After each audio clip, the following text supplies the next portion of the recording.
வரலாறு காணாத வெள்ளத்தால் சீனா மிதக்கிறது. சாலைகள் ஆறாக மாறி காட்சியளிக்கின்றன.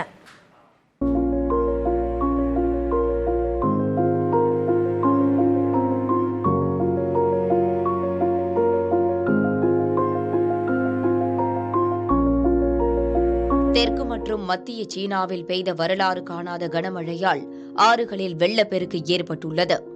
வீதிகள் நீரில் மூழ்கியுள்ளன. தீவுகளாக மாறிய வீடுகளில் மக்கள் சிக்கி தவிக்கின்றனர். சில பகுதிகளில் வெள்ள நீர் முதல் மாடி வரை உயர்ந்தது. வாகனங்கள் மூழ்கி அடித்து செல்லப்பட்டன.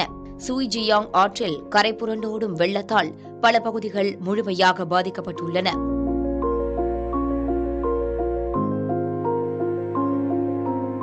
ஹூவைஜி மாநகரில் 30,000க்கும் மேற்பட்ட மக்கள் பாதுகாப்பான இடங்களுக்கு இடம்பெயர்ந்துள்ளனர். போக்குவரத்து முடங்கியுள்ளதுடன் மின்சாரம் மற்றும் இணைய சேவைகள் துண்டிக்கப்பட்டுள்ளன. பருந்து பார்வை காட்சிகளில் உயரமான குடியிருப்பு கட்டடங்கள் மற்றும் மரங்கள் மட்டுமே காட்சியளிக்கின்றன. பெரும்பாலான இடங்கள் எல்லாம் நீரில் மூழ்கி காணப்படுகின்றன. பேரழிவுக்கு முன்னதாக கடந்த வாரம் குவாங்சி மாகாணத்தில் வூடிப் என்ற புயல் தாக்கியது. இதன் பின்னர் கொட்டி தீர்த்த பலத்த மழையால் குவாண்டாங் மாகாணத்தின் சூழல் மோசமாகியுள்ளது. வரும் நாட்களில் நிலச்சரிவு மற்றும் வெள்ளப்பெருக்கு ஏற்படும் வாய்ப்பு உள்ளதாக எச்சரிக்கப்பட்டுள்ளது.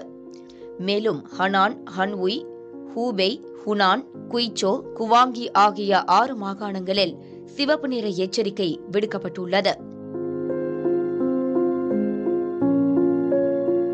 1998ஆம் ஆண்டில் சீனாவில் ஏற்பட்ட பெருவெள்ளத்திற்கு பின்னர் இத்தகைய பரவலான வெள்ள அபாயம் முதன்முறையாக உருவாகியுள்ளது.